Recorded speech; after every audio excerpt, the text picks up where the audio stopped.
Mirë se erdhët në podcastin tonë Shprehjet frazeologjike, kripa dhe piperi i gjuhës, shija e komunikimit. Sot do të flasim për disa shprehje frazeologjike shumë interesante në gjuhën shqipe. Ato duken si fjali të zakonshme, por në të vërtetë kanë një kuptim të thellë figurativ. Po çfarë janë shprehjet frazeologjike? Shprehjet frazeologjike janë nisi gjuhësore me kuptim të figurshëm, të mëvetësishëm, e përbërë nga 2 ose më shumë fjalë me ndërtim të qëndrueshëm, e formuar historikisht e për një kohë të gjatë, që ka vlerën e një fjale të vetme.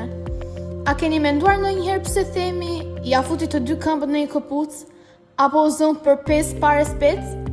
Le t'i zbulojmë bashkë kuptimet e këtyre shprehjeve. Shpreha e parë e bën punën shkeleshko. Nëse themi ai e bën punën shkeleshko, do të thotë që e bën punën pa kujdes, shpejt e shpejt ose pa përkushtim. Ose si ndonjë prej nesh që bën detyrat vetëm sa për t'i dorëzuar, pa i kushtuar rëndësi mënyrës së kryerjes së tyre. Pra, kjo shprehje përdoret për dikë që punon sipërfaqësisht pa kujdesin e duhur. Shpreha e dytë. Ja futi të 2 këmbët në një këpucë.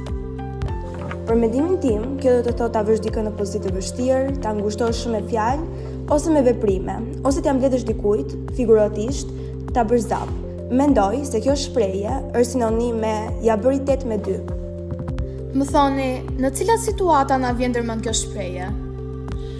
Na ndodh që bëjmë gabime. Atëherë, prindit na vënë para përgjegjësisë për të vepruar drejt. Në të kundërt ka edhe ndëshkime, sidomos kur të kufizojnë, apo nuk të lejojnë të shkosh në një festë ditëlindje që ke kohë që mezi e pret. Mua fatkeqësisht më ka ndodhur kjo situatë. Edhe në shkollë kur ana shkalojmë kryerjen e ndonjë detyre, kur vjen afati dorëzimit të duhet me patjetër që të realizosh detyrën, se nuk e ka, pra të 2 këmbët i kemi në një këpucë. Situatë paksa e vështirë duket. Pra është situatë presioni ose vështirësie. Shpreha tjetër. U zon për 5 pare spec. Për mendimin tim, kjo shprehje përdoret kur dikush grindet për një gjë shumë të vogël ose pa rëndësi. Ose si kur 2 shokë zihen për një laps, apo për një vend në bankë. Do me thënë një konflikt për diçka fare të pavlerë, i cili mund të anashkalohet. Përmes kësaj shprehjeje promovohet tolerancë dhe mirëkuptim. Vjes gjebosur, bishtin përpjet. Kjo është shpreha tjetër frazeologjike. Kjo është shumë interesante. Do të thotë kur dikush që nuk ka vlerë apo njohuri, sillet me mendje madhësi. Nuk e di pse kjo shprehje më kujton atë fjalën e Urt, mendja e madhe e keqja e të Zotit.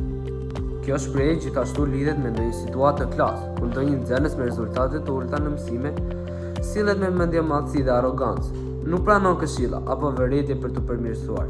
Madje refuzon çdo lloj ndihme me arsyetimin se nuk ka nevojë për ndihmë. E drejtë, një kritik ndaj sjelljes arrogante pa arsye. Shpreha tjetër është ma bie gjithnjë në majtë të hundës. Unë mendoj që kjo shprehje do të thotë që dikush me sinë ti të mërzit apo të shkakton bezdisje. Sikur një shok a një shoqe të kërkon vazhdimisht për të kopjuar detyrat e shtëpisë, apo kur të bezdis gjatë orëve mësimore, duke të tërhequr vëmendjen, gjë që përfundon në një tërheqje vëmendje nga vetë mësuesja edhe për ty. Pra, bëhet fjalë për një bezdisje të përsëritur që të krijon situatë jo të mirë, të nervozon. Shpreha e 6 është kur të zbardhet penda e korbit. Kur një nxënës thotë do ta bëj detyrën, kur të zbardhet penda e korbit, pra që nuk ka ndërmend ta kryej.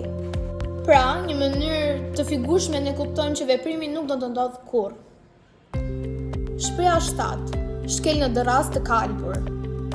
Kjo do të thotë të gabosh, të bazohesh diku në një gjë që nuk të ofron siguri.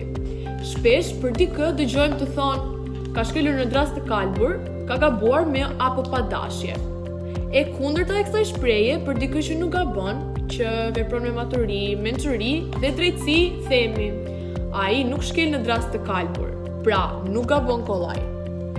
Siç pam, shprehjet frazeologjike e bëjnë gjuhën tonë më të pastër, më të gjallë dhe më shprehse. Ato nuk duhen kuptuar fjalë për fjalë, por sipas kuptimit figurativ. Herën tjetër, do të dëgjoni një shprehje të tillë, mendoni çfarë kuptimi të fshet ka dhe vlera që ka kjo shprehje.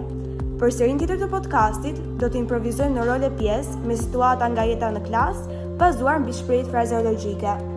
Faleminderit që na dëgjuat.